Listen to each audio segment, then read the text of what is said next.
Good afternoon. My name is Dr. Rodney Goss. I pastor the Morning Star Baptist Church in North Tulsa, and we're here representing the city of Tulsa and the Crutcher family. We're here because we are disappointed in the very tone-deaf decision that has been made by the Tulsa County Sheriff Department to use a polarizing figure such as Ms. Shelby to teach a class on critical situations. This class and her as a teacher implies that there is a false narrative that she was somehow the victim of aggression and that this aggression caused her to fight for her life and she survived this aggression and that now she's teaching it to other officers. We know that the reality is she was the aggressor and that Terence Crutcher was the victim and that he was not doing anything to threaten her that she would be considered a survivor. She is a murderer who killed an innocent man who had his hands in the air. Now, we were attempting to heal.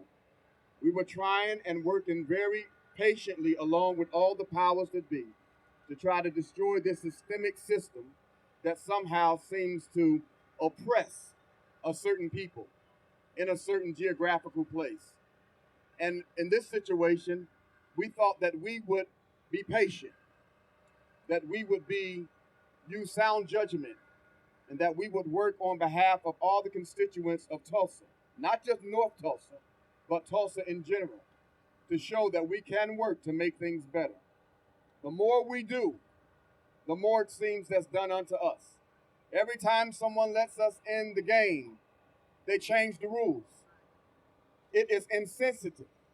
It's tone deaf. The timing is ridiculous, and it lacks empathy for anyone as intellectual, anyone that is or should be as well versed as the Tulsa County Sheriff Department to tap Betty Shelby to teach this class. They just pulled a scab off of a wound that we thought was healing. And to make it worse, they poured salt into it. We're here next to a family that has to relive the torture and the loss, something they'll never get back, while it appears the other side of the aisle continues to celebrate Betty Shelby. We want you all to know that this is not partisan. If you can see the crowd that's surrounding us, this is bipartisan. This is ecumenical. This is interracial. This is a mosaic of Tulsans that are standing together saying this is wrong. It makes no sense, and there is no justification for such a decision. We have a few people here that's going to speak on behalf of what we think are very important aspects of our community, from our political spectrum, from our community activism, as well as clergy, to express to you the disdain, the disappointment, and the hurt that we feel as a result of what has transpired and what will transpire on tomorrow. And to the Tulsa Sheriff's County, we want to let you know that the excuse that other entities have used Betty to teach this class does not give you the right or justify you using her. Just because many people do something that is wrong, it does not justify it or make it right. We challenge you to stand against the status quo, to change your mind and make a decision to everyone you have to serve, not just a corner of your constituents, to everyone, that we will not do this because it hurts those who we are sworn to protect and to serve. So we're going to hear from a few people, and we just pray that somewhere in the midst of all of this, some justice can be served.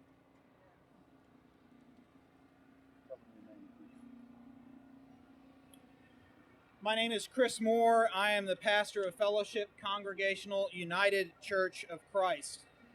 I'm here as a part of a united front to speak to the deep divisions that exist in our city and to say that if we're really serious about healing wounds, if that is more than just a marketing campaign, then we'd best get serious about the business of true reconciliation, truth and reconciliation, for you can't have one without the other.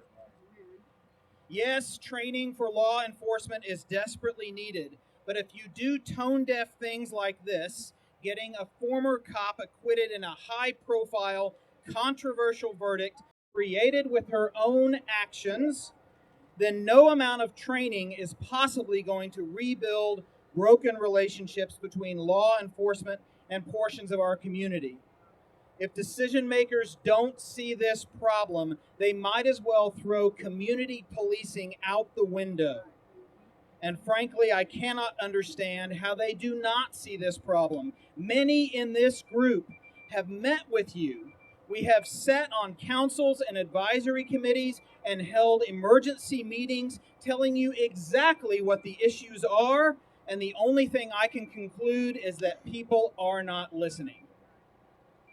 As we near the opening of a park that is supposed to create community and advance equality, today's press conference solidifies that we have a lot more work to do, a lot farther to go than curly-cue slides and zip lines will take us. This is nothing less than a soul-searching moment for us as a city. One last thing.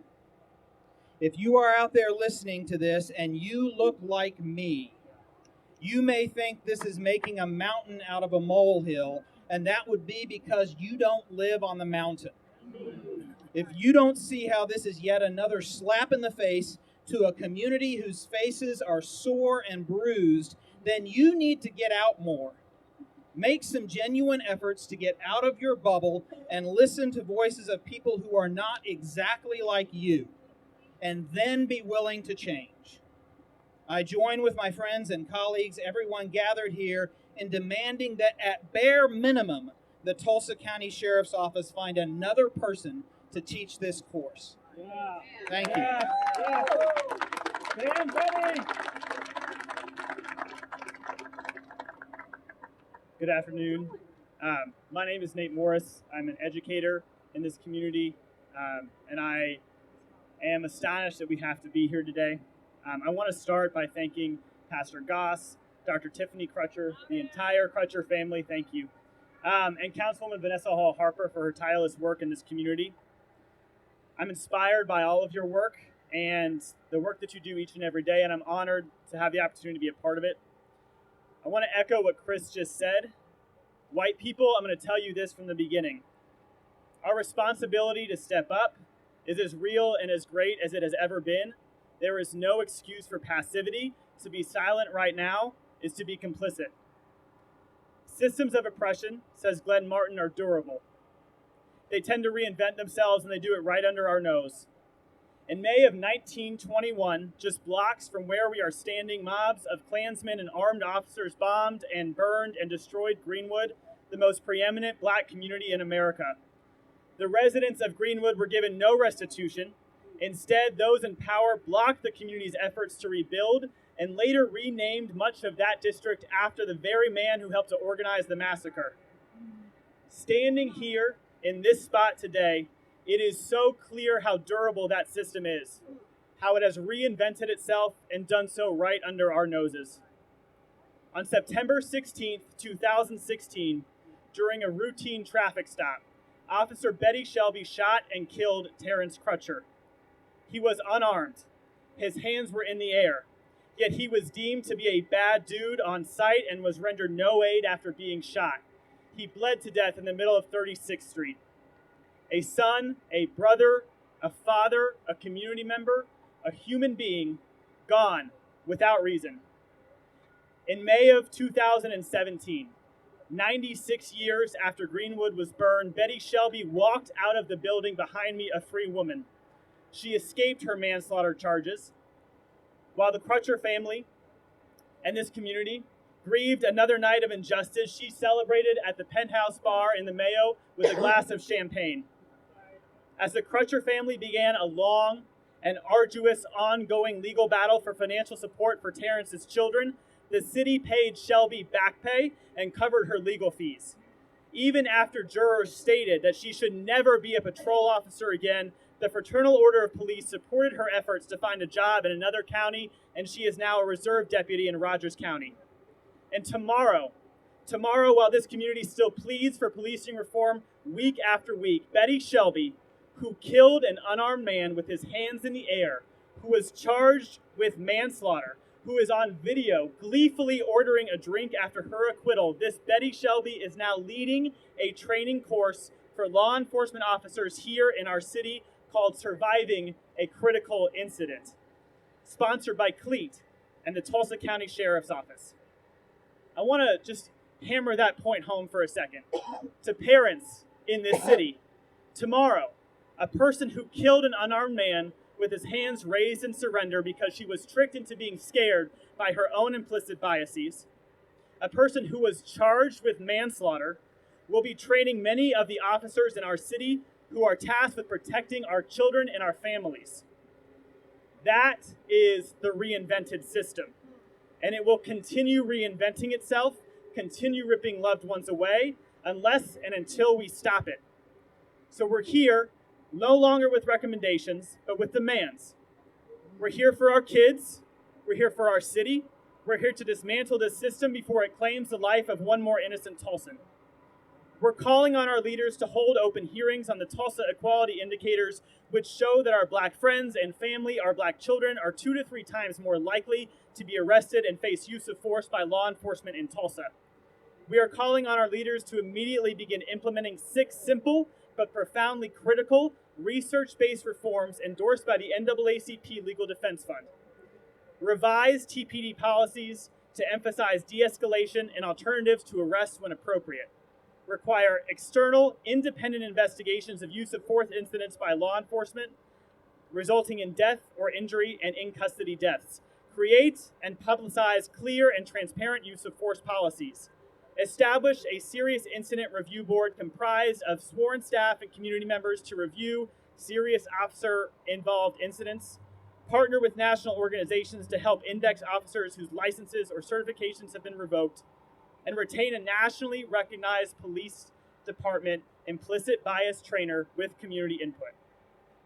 We are also calling on CLEAT and the Sheriff's Office to listen to the cries of our community, to hear the anguish, to hear the outrage, to be responsive, and to pull Officer Betty Shelby from this training immediately, and to offer an immediate and unequivocal apology to the Crutcher family and the larger community for the tone deafness and insensitivity of this decision.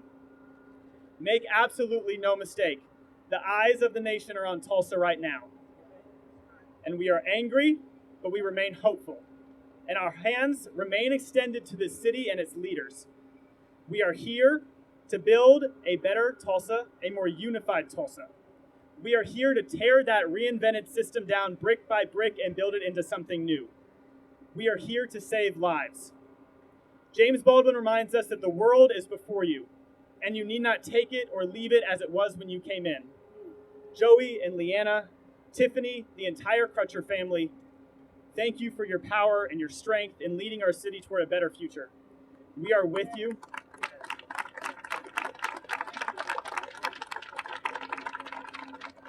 We are with you, and we promise that we will not leave Tulsa as it was when we came in. Terrence's legacy will change history. Thank you all.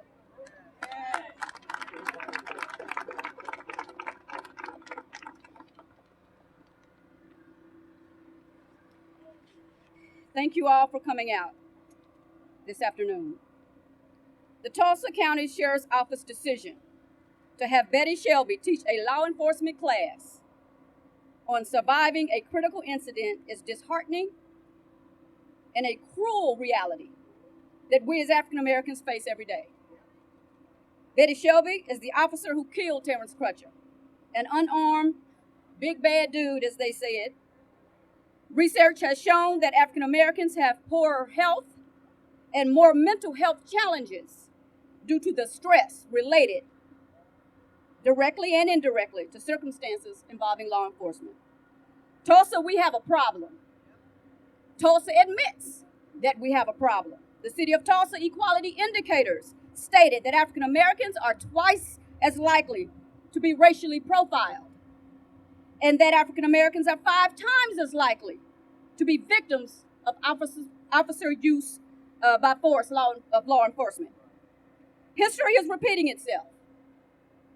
Until we change policy, history will continue to repeat itself.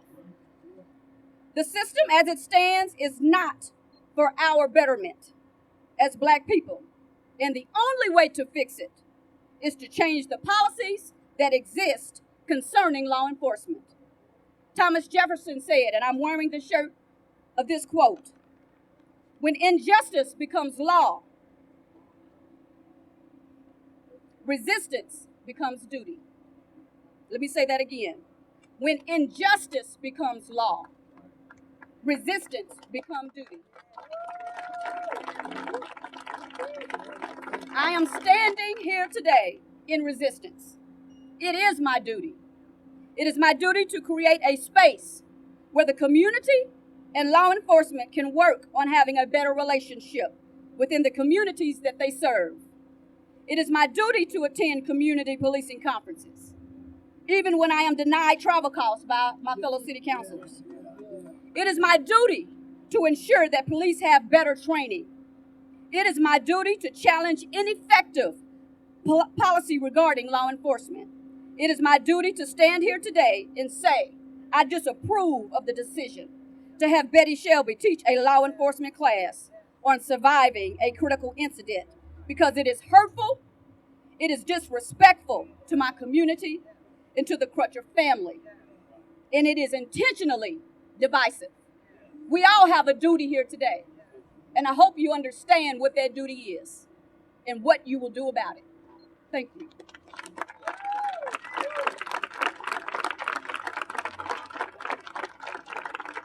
Thank you. Thank you, Councilwoman Harper. Certainly to the Crutcher family. We've been standing with you from the beginning. We're going to be with you to the end. We're going to be with the Crutcher family. We certainly want to thank Vanessa Hall Harper, Councilwoman Hall Harper, and all those that have spoken before. We want to say that, first of all, you all should know that this class that Betty Shelby is being afforded the opportunity to teach, first of all, you have to ask yourself, where else has she already taught this course? It is called Surviving the Aftermath of a Critical Incident. And I think the words are real pretty, but the situation is very ugly. So we have Betty Shelby. You all need to know this course has already been taught, word has it, at the Tulsa Police Department. We're here talking about the Tulsa County Sheriff's Office, but you need to be informed that the Tulsa Police Department has already been taught and counseled by Betty Shelby. Does that make sense? No. So we then say, how is it that Betty Shelby is talking about surviving, right? So we got enough sense to know what surviving means. What happened in the aftermath of this critical incident is that Betty Shelby, first of all, was found not guilty. So how tough is that to survive?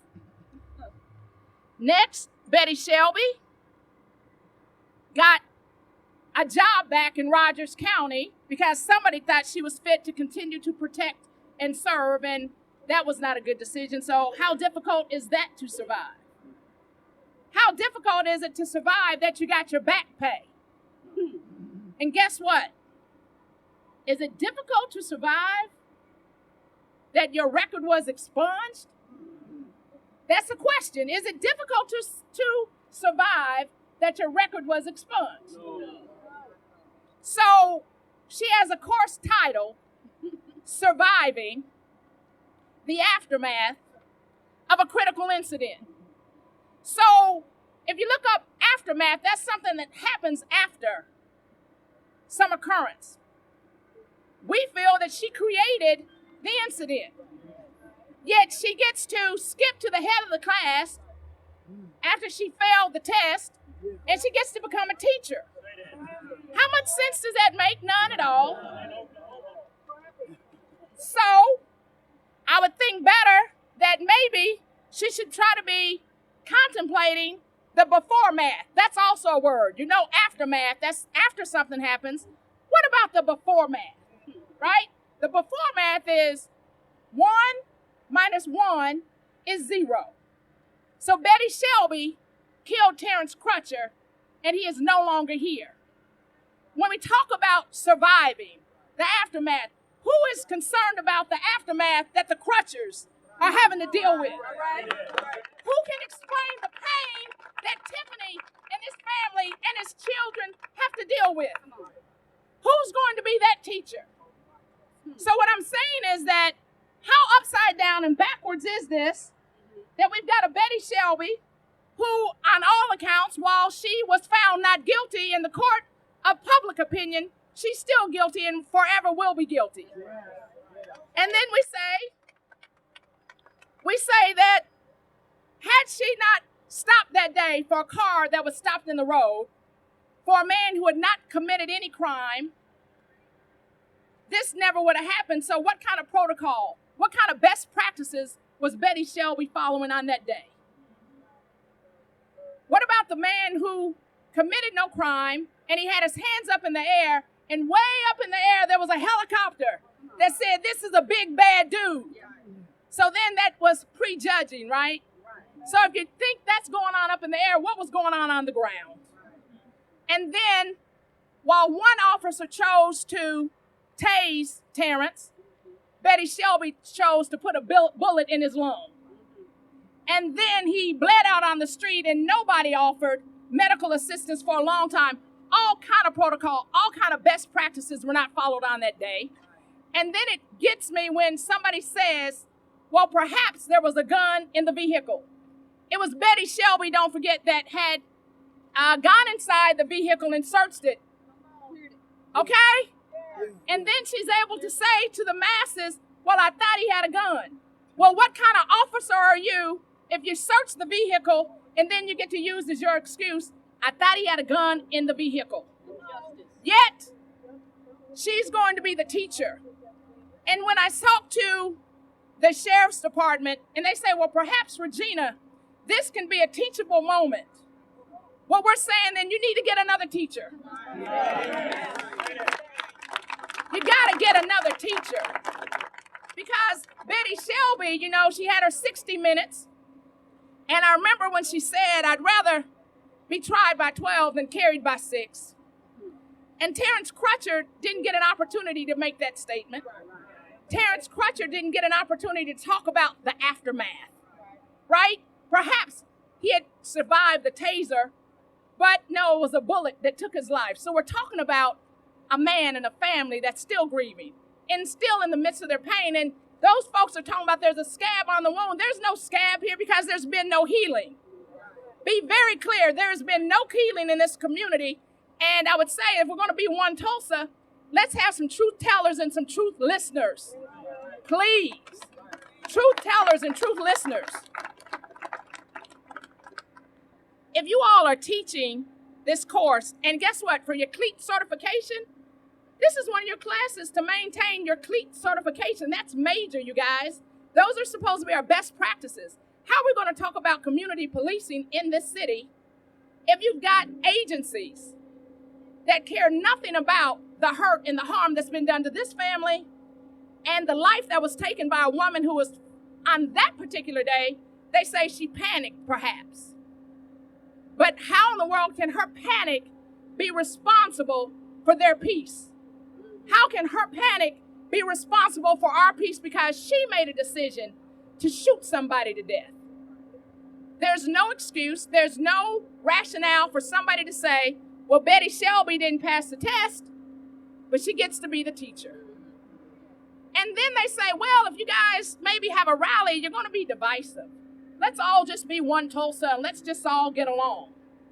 What was divisive was the fact that she has been going all over this state being a trainer for the folks that are supposed to serve and protect. Makes no sense, you guys. And for the folks that are not out here with us, we're not the ones being divisive. We're the ones that are trying to be clear.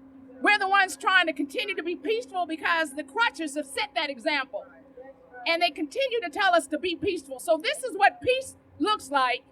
When you have a teacher like Betty Shelby, that's what chaos looks like. That's what disunity looks like. That's what an inflammatory action looks like. So that, once again, is a bullet to our psyche. It's a bullet, again, to this family, and we're not going to stand for it. So in closing, I'm simply going to say, for all the folks that are going to say, why are you all out there causing trouble, you troublemakers? We didn't come here to start trouble. We just came to identify it. And we're going to stand on this side and we're going to do the very best we can to fight it as hard as we can. Betty Shelby's got to go. Betty Shelby needs to go somewhere where her talents perhaps could be better served. I don't know where that is. She does. But what I can assure you is that she should not be the one training, teaching a course that says surviving the aftermath of a critical incident. And then anytime you say to the people, we're going to have a class that tells you we anticipate this happening again, so we're preparing you for the next time that it happens. Why would you be training somebody to get prepared for the aftermath of a critical incident unless you're anticipating it happening again? So we, on the side of community policing that we've been asking for with Drew Diamond here some 25 years, we say there's a better way forward. It's not talking about the aftermath, this is the before math. 1 minus 1 is 0. We should not have Betty Shelby teaching 0 classes. Thank you.